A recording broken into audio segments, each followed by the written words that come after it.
Gente, super obrigado pela presença de vocês. Obrigado. Aliás, o Átila, eu já tive a felicidade de entrevistar no episódio 2, o episódio 1 eu fiz com o Léo. Cadê o Léo? Léo da PKT.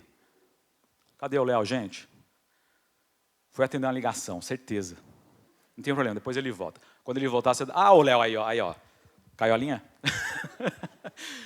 Eu tive a felicidade de gravar o primeiro episódio com o Léo, e o critério para eu ter chamado o Léo foi assim: Léo, é o seguinte, estou com um projeto na cabeça, e eu preciso arrumar alguém para ser o primeiro. E o primeiro, eu pensei em 2 critérios. Falei, tem que ser meu amigo de verdade, porque se ficar ruim, você tem que ter a coragem de me falar, e eu não vou ficar chateado. E tem que ser inteligente. Então, você é meu amigo e você é inteligente, então é tu mesmo.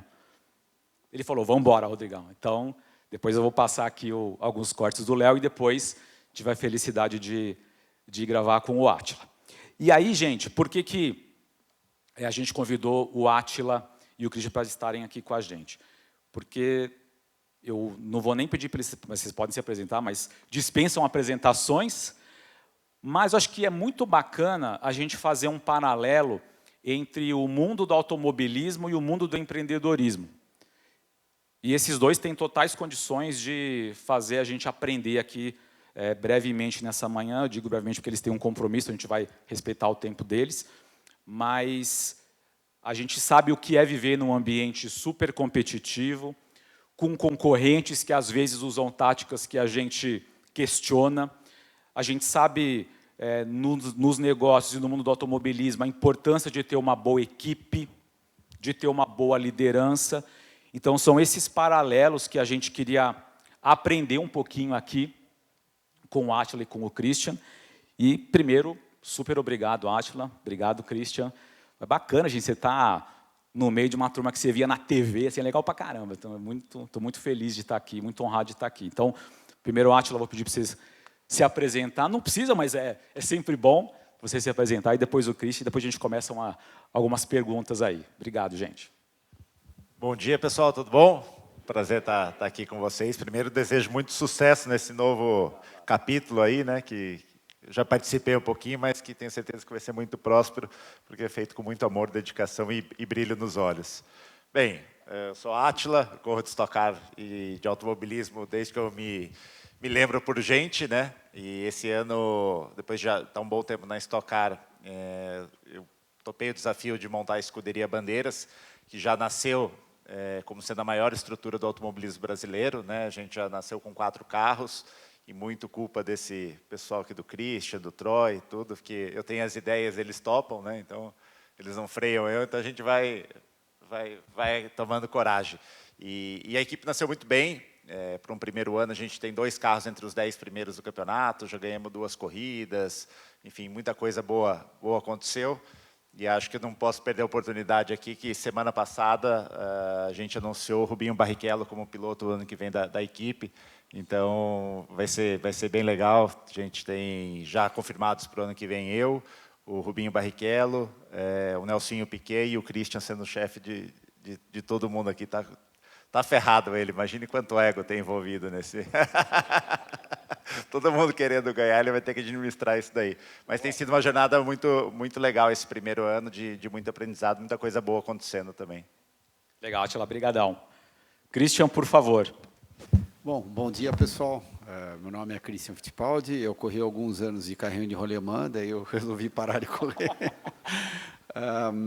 E os anos se passaram, e cá estou eu. O Átila um dia ligou para mim, vamos comer uma pizza? Não, foi pizza não, vamos comer um parmegiana, né? Lá em Itu.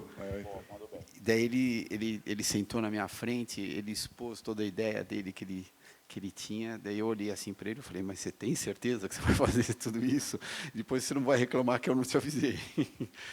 E foi assim que praticamente nasceu a Escuderia Bandeiras.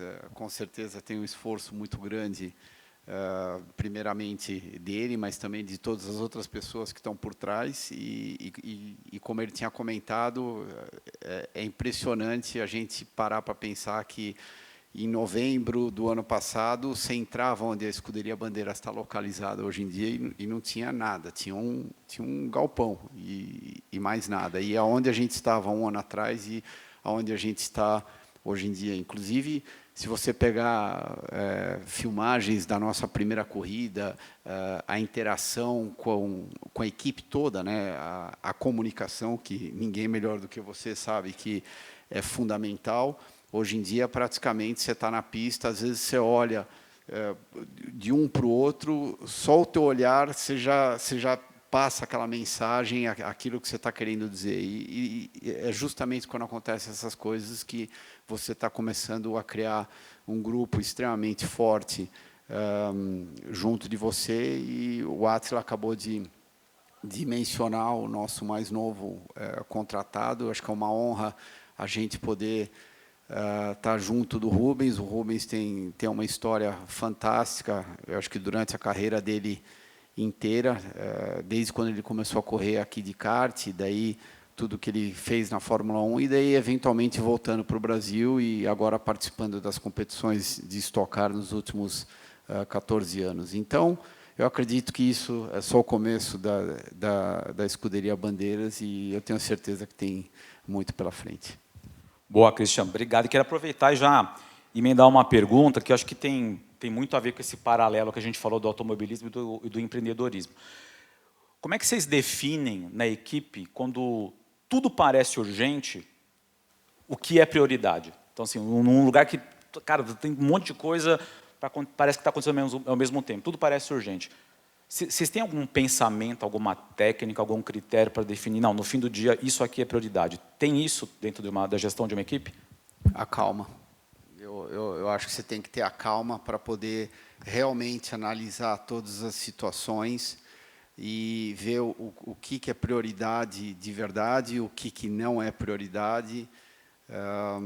O mais recente exemplo eu posso dar ontem à noite. A gente estava voltando num jantar e a gente estava no carro discutindo, vamos para o caminho A ou vamos para o caminho B. E daí eu olhei para o Átila, ele olhou para mim. Não tem nada que a gente possa resolver agora à noite, às 11 horas da noite. Então, vamos dormir em cima dessa situação, vamos pensar um pouco e depois amanhã a gente conversa de novo. Porque se a gente tomasse uma decisão às 11, 11h30 da noite, não teria mudado absolutamente nada até 8, 9 horas da manhã. E às vezes, por incrível que pareça, quando você analisa o problema numa situação diferente, às vezes você pode estar cansado às 11 da noite, daí você dorme em cima da situação, acorda, você está com a cabeça mais fresca, daí você acaba tomando uma decisão melhor. Então, hoje em dia, eu acho que depois de...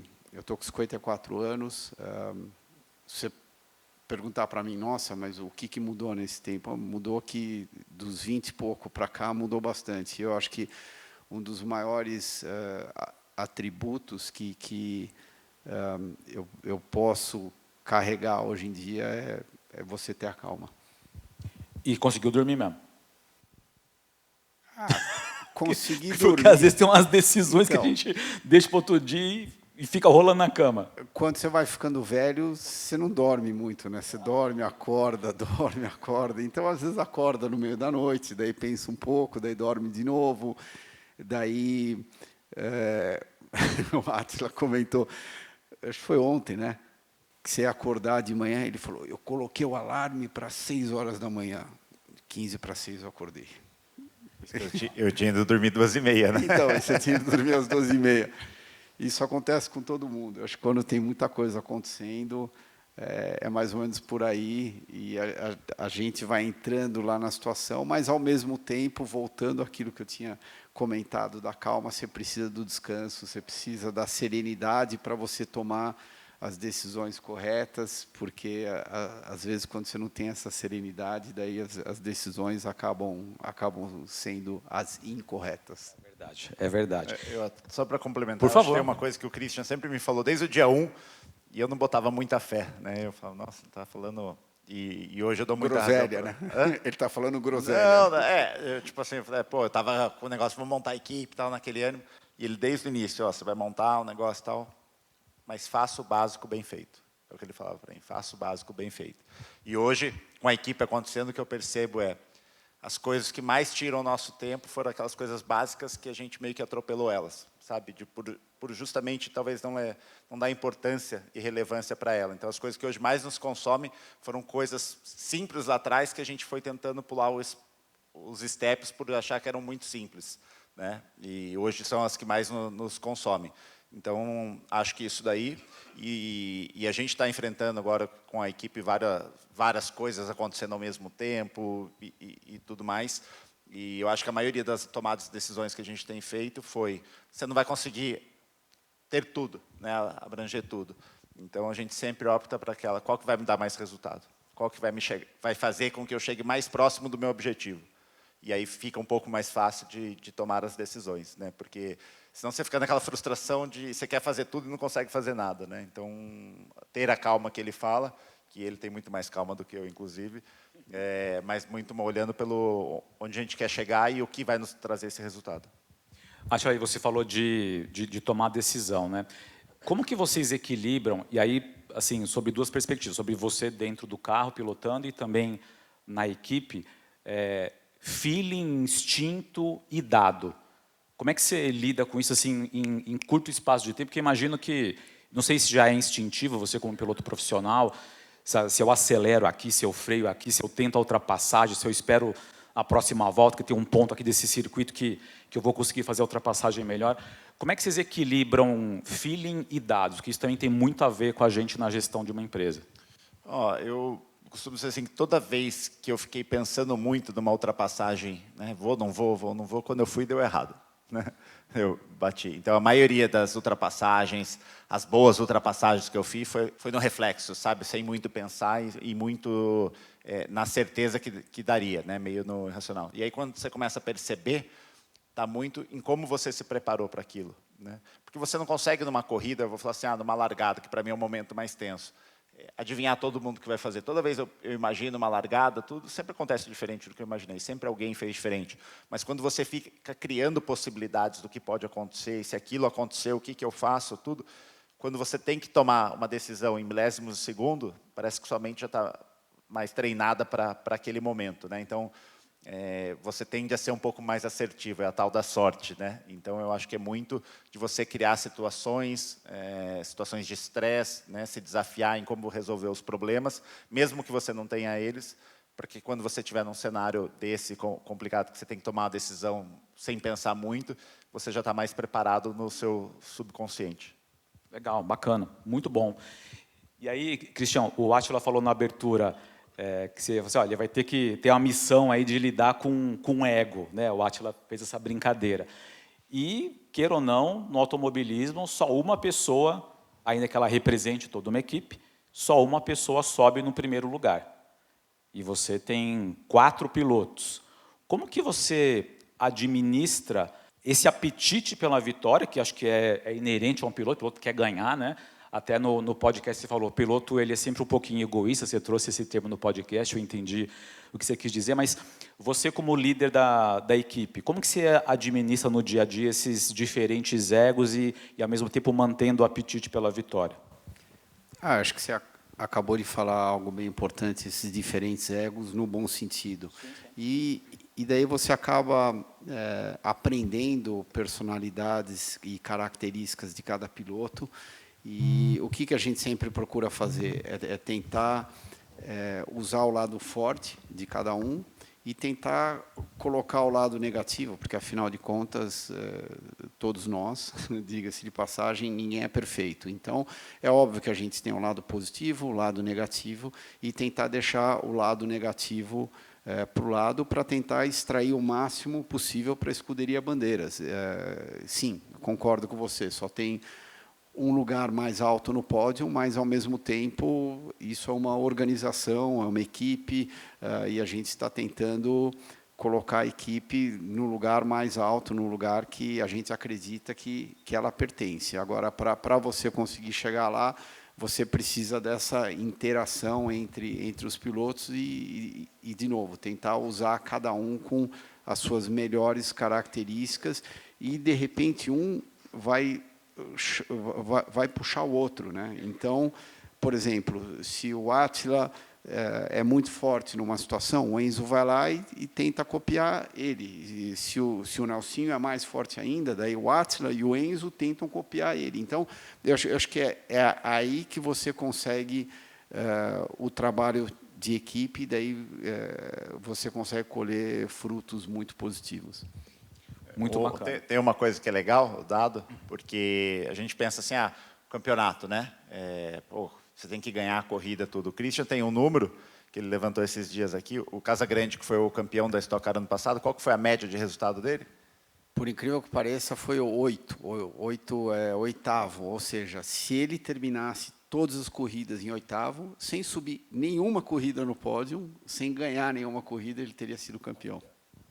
Então, basicamente, um campeão, aquele que mais tem sucesso, não é necessariamente o que mais vence, porque às vezes você tem um piloto que venceu 4 corridas e quebrou 6, né? E ele não vai ser campeão. É uma somatória de resultados, então você precisa ter consistência, né? Porque isso é o que vai fazer a gente ser campeão, a gente ter sucesso dentro da empresa, né? Então, os momentos bons, as vitórias que a gente tem que comemorar, mas o que vai fazer a gente ganhar em relação aos nossos concorrentes é exatamente o quanto a gente consegue se manter no topo, errando o mínimo possível, né? O mais perto da perfeição. Ô, Átila, e na tua visão, o que diferencia muito se fala hoje de mentalidade vencedora, acho que tem um pouco de fumaça nessa história, mas acho que tem um pouco de verdade também, né? Tirando todos os modelitos criados para vender cursos na internet, acho que tem verdade. O que na tua visão diferencia a mente de alguém que quer vencer e a mente de alguém que acha que poderia vencer? Eu acho que é a ausência de conflito. Quando você sabe que você se preparou, que você fez tudo que você podia ter feito para estar naquela situação, você tem uma ausência de conflito, né? Você não tem dúvida de será que eu fiz tudo que eu precisava? Será que o cara fez um pouco mais? Quando você tem certeza que você fez tudo que estava ao seu alcance, né, que é o seu melhor, a probabilidade de você ter sucesso é muito maior do que a grande maioria. Então, é aquela autoconfiança que poucos têm, né, que permite, às vezes, o cara fazer uma manobra super arriscada, largar lá atrás, ganhar uma corrida. Eu acho que é um pouco esse o caminho. Legal. Christian, e você como líder de uma equipe, como que vocês lidam com um erro? Porque isso também acontece nos nossos negócios, e aí no automobilismo tem uma série de consequências, nos negócios tem outro tipo de consequência. Como que vocês lidam com o erro e como que isso ajuda a construir uma cultura vencedora? Nunca um dia é igual ao outro. Então, se por acaso você teve um dia ruim, ir para casa, fazer uma autoanálise, por que você teve aquele dia ruim, se foi uma falha tua, se foi uma falha, no nosso caso, uma falha mecânica, se foi alguma interação meio que fora do controle, ou seja, um outro piloto que de repente freou mais tarde, acabou batendo em você, e daí virar a página e ir para frente. Então, por pior que tenha sido o dia hoje, amanhã é sempre um dia completamente diferente, e você meio que aperta aquele botão vermelho lá do reset, e daí começa de novo, e você pode ter um ótimo resultado, mesmo estando com a mesma equipe, mesmo estando com exatamente o mesmo carro, e eu acho que não deixar a sua motivação cair, porque muitas vezes quando acontece algo ruim, a primeira coisa que acontece na tendência do ser humano em geral é, nossa, dar aquela baqueada. E quando acontece aquela baqueada, você está quase convidando a derrota para entrar dentro de você. Eu sei que às vezes é fácil a gente falar, né, como a gente está comentando aqui, mas na prática é bem mais difícil, só que uma das maiores lições que eu sempre carreguei comigo, e olha que levou um pouco de tempo para eu aprender tudo isso, virar a página, porque nunca um dia é igual ao outro. E tem um negócio que é legal, só para complementar, a gente teve nossa primeira vitória como equipe no quarto final de semana de corrida da história da equipe, no Velocitar, no Velocitar, aqui em Mogi Guaçu. E os 3 carros da equipe, principalmente o meu e o do Nelsinho, estavam muito competitivos, né? A gente largou na frente, tudo.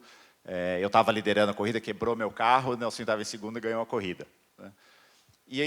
E ótimo, então a gente comemorou, celebrou tudo, e a gente, 3 meses depois, voltou para o Velocitar. que basicamente você fala, pô, eu tive um final de semana maravilhoso, ganhei a corrida do sábado e domingo, né? Vou copiar todo o mesmo acerto, tudo certinho. A gente foi para outro final de semana, o mesmo acerto, que a gente venceu a corrida com sobra, tudo, a gente não estava entre os 10 primeiros no treino. Então, você fala assim, um dia não é igual ao outro, né? E por que o mesmo acerto não funciona? Pressão atmosférica, temperatura do ar, os concorrentes podem ter melhorado. Então, se a gente simplesmente copiar aquilo que a gente fez ontem, não necessariamente a gente vai ganhar amanhã também, né? Então, você precisa, de qualquer maneira, ter uma evolução constante sempre. Nunca achar que o sucesso de ontem é o de amanhã e vice-versa, né? Então, é muito legal esses comparativos, porque para nós funciona muito. A gente pegou tudo que funcionou no final de semana, colocou no outro e não estava entre os 10 primeiros. Átila, e se você... Aliás, vou te fazer uma outra pergunta que eu já te fiz no podcast, mas é legal você responder ao vivo aqui. Em algum momento você já pensou em desistir? Acho que várias vezes, né? Acho que inúmeras vezes. Mas aí, toda vez que eu pego assim, o negócio está complicado, tudo, eu vejo que são esses momentos, às vezes, que precedem momentos de glória, né? Que é realmente quando você fica ali se martelando, pô, por que está dando errado, mas aquilo também te tira da zona de conforto, te faz pensar em várias maneiras. Eu vinha de um momento difícil na Stock Car. O fato de eu montar a equipe me surgiu, eu nunca tinha pensado em montar uma equipe, e acho que foi a melhor coisa que eu fiz dentro do automobilismo, né, com certeza. Foi porque eu vinha de 2 anos muito ruins, e aí eu precisava mudar, eu precisava trocar de equipe, sair daquela zona de conforto, procurar algo novo. Não necessariamente o novo seria melhor, né, assim, as opções. E quando eu fui procurar, as opções que tinham não me encantavam. E aí a ideia surgiu, eu falei, não posso aceitar, tem que ter algum jeito de fazer diferente. E aí surgiu a ideia da equipe, né? E hoje acho que a equipe, por tudo que aconteceu, não pelos só resultados de pista, mas todas as oportunidades que se abriram, né? De trabalhar com o Christian, que eu vi correr, ter o Nelsinho, que já bati roda com ele na época do kart, agora o Rubinho, né? Que quando eu comecei no kart, o Rubinho estava na Fórmula 1, em grande estilo, né? Então, assim, para mim foi sempre o meu grande ídolo. Agora ele fazer parte da nossa equipe é muito legal. Então, eu acho que são esses momentos difíceis que faz a gente crescer. E é legal você falar isso porque no vídeo que você anuncia o Rubinho, claramente você está emocionado, né? É legal ver esse coração pulsando, né? Eu acho que em algum momento que a gente perde esse pulsar do coração, acho que dá aquela abalada na gente, e aí que talvez a gente pense em desistir. Mas que bacana que a escuderia, como você acabou dizendo, nasceu no momento que você estava ali de reflexão, do que eu quero, e hoje está bombando aí, muito bacana. E para nós foi muito legal o Rubinho vir, porque muita gente falou assim, ele quando estreou na Stock Car, ele estreou numa equipe, ele foi bicampeão nessa equipe, e está todos os anos, são 13 anos, né, Christian, que ele está 14 anos que ele está na mesma equipe, que ele tem uma relação maravilhosa com o cara. E todo mundo falou, não vai vir. E a gente assinou o contrato, ninguém ficou sabendo, quando a gente anunciou, foi surpresa para todo mundo. E ninguém imaginava. Então, isso que é legal. Às vezes as pessoas pensam assim, não dá, é impossível, não vai acontecer.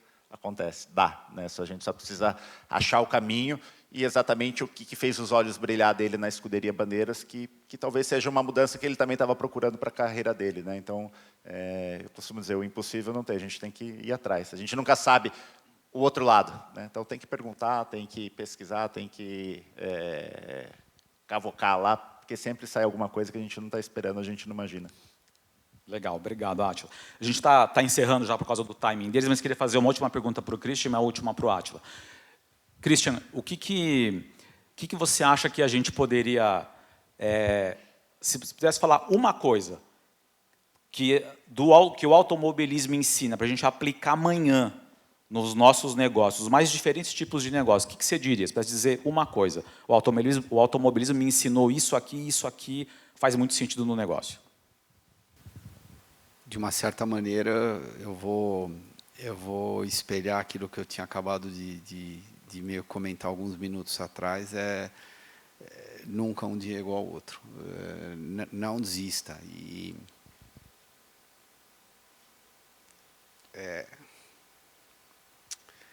Essa é uma... Manda bala. Desculpa que eu lembrei do meu pai. Essa é uma das belezas da corrida, das corridas em si. Então, eu acho que o fato da gente ter essa energia, essa vontade e sempre ficar se reinventando, Vamos pegar um exemplo do Átila agora, né? Ele acabou de comentar, ele veio de 2 anos horríveis e ele parou um dia, ele falou, nossa, eu preciso mudar isso daqui, porque não está funcionando isso daqui. E realmente ele mudou,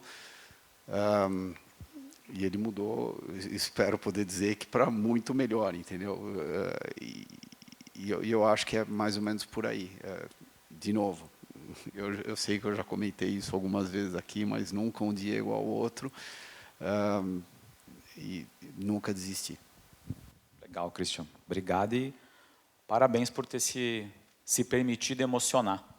Né? Eu acho que quando o olho da gente brilha, ainda mais quando a gente lembra do pai, eu acho que isso tenho certeza que isso tem um peso ainda mais relevante, mais significativo. Obrigado por me inspirar também nesse sentido, de se permitir, nesse ambiente, se emocionar. Isso é muito legal. Não, eu acho que é uma combinação de um monte de coisas. O Átila chegou para mim alguns meses atrás, logo no começo do ano. Ele falou, nesse mural aqui, eu estou pensando em fazer um desenho do Copersucar. Você deixa? Eu falei, como assim eu deixo, Átila? Tipo, para a gente é uma honra. Então, para vocês terem uma ideia, alguns vão saber o que eu estou falando, outros, infelizmente, não vão saber, mas na década de 70, quando meu pai estava construindo o carro de Fórmula 1, ele pedia a relação de câmbio lá para a Inglaterra via telex. E a maioria provavelmente não sabe o que é uma máquina de telex. Então, foi assim que surgiu um carro de Fórmula 1 na frente do Portão 7 em Interlagos. E só para finalizar, o outro exemplo básico que eu sempre dou é quando eu estava na escola, 3ª, 4ª série, a professora chamava todo mundo, senta aí, vamos fazer uma rodinha para vocês comentarem o que o papai faz. Daí um começava e falava, meu pai trabalha no banco, o meu tem um restaurante, o meu tem isso. Daí chegava na minha vez, eu olhava para todo mundo e... Meu pai tem uma equipe de Fórmula 1. Só que eu era ingênuo, falava com a maior naturalidade do mundo. E hoje em dia, eu percebi que era completamente diferente, era um sonho que ele teve. De uma certa maneira, ele conseguiu conquistar esse sonho. Depois, quando o Emerson veio guiar para a equipe, eu acho que foi também uma honra, um prazer muito grande para a gente. E o mais importante de tudo é que ele foi lá e fez. E eu acho que são memórias que você carrega com você para o resto da vida. E, bom...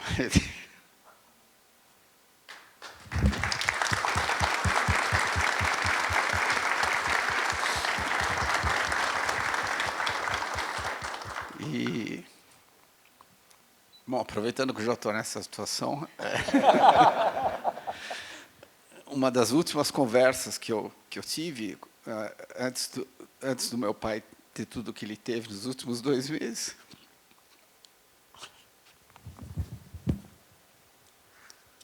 foi tipo,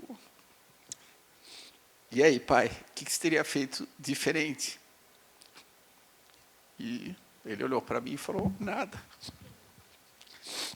Só que aquele jeito simples dele ter respondido para mim absolutamente nada, tipo, valeu mais do que 1 milhão de palavras que ele poderia ter passado a tarde inteira falando comigo. Nossa, se tivesse acontecido isso, se tivesse acontecido aquilo, se tivesse, sei lá o quê. Aquilo para mim foi uma lição de vida gigantesca. Gente, eu achava que ia ser bom, mas obrigado, Christian. Obrigado mesmo. Ver um cara, de coração, assim, ver um cara vencedor como você, vindo da família vencedora que você veio, se permitir emocionar num mundo em que parece que a gente tem que ser super-herói, baita de uma lição. Obrigado aí por se permitir, por se abrir assim. Vou fazer a última pergunta para o Átila, antes que a Juliana brigue comigo.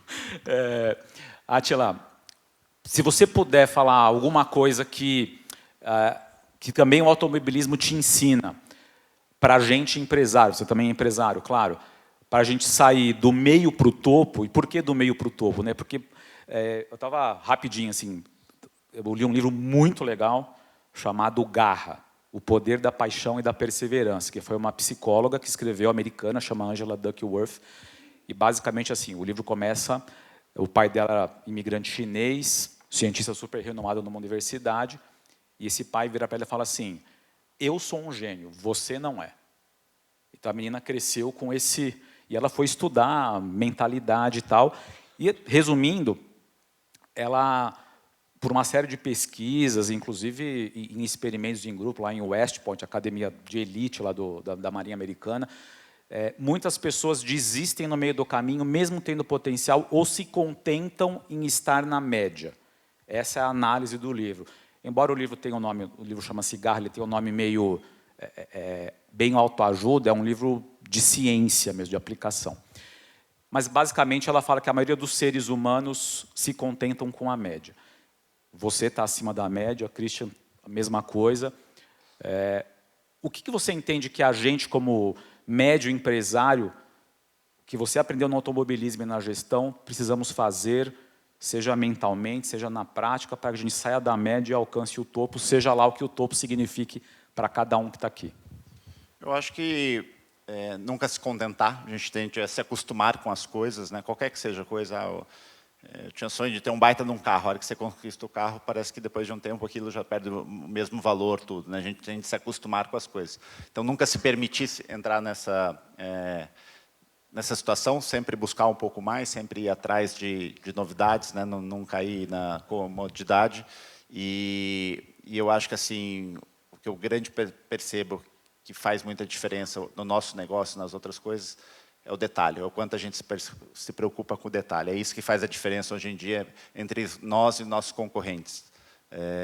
Eu tive situações assim, eu até vou pedir desculpa, porque eu tenho uma reunião de patrocínio, eu falei assim, dívida a gente está sabendo fazer bastante, né? Contrata Rubinho, contrata tudo, agora precisa arrumar os patrocinadores. Inclusive, se alguém quiser patrocinar, o Antônio está ali atrás, tá, pessoal? Eu já vou chamar o Antônio para fazer. Evento de publicitário tem que ter merchan, gente, vocês me desculpem. Mas assim, eu tive brevemente, uma vez eu fui para uma reunião, e eu faço muita captação de patrocínio, tudo, eu fui numa empresa, sabe aquela reunião que o cara está te atendendo, que você já sabe que a resposta é não, que tudo só por educação, e eu sempre entendi que sempre existe uma oportunidade de treinar. Já sabia a resposta, mas eu falei, vamos lá, é uma oportunidade de treinar. Vou treinar meu discurso, tal, ver se tem alguma coisa que eu posso melhorar. E quando eu terminei, o cara falou assim, legal, obrigado, mas nossa empresa não tem a cultura de patrocinar automobilismo. E eu tinha feito uma pesquisa de 10 minutos no Google sobre a empresa, detalhe. E eu tinha visto que era uma multinacional, eles patrocinavam uma categoria que é a V8 australiana, tão forte quanto a Stock Car lá na Austrália, um campeonato muito legal. E a empresa tinha um carro lá. Eu falei, sério? Estranho, porque vocês têm um carro. Aí eu peguei o celular e tal, vocês têm um carro. E o cara, ele não sabia. Eu sabia de um negócio da empresa dele que ele não sabia. Eu fechei o patrocínio de uma conversa. Então, um detalhe, né, uma pesquisa, tudo, é o detalhe que te abre oportunidades. Pessoal, eu vou pedir desculpa, mas eu preciso realmente... Vamos lá. Obrigado, gente.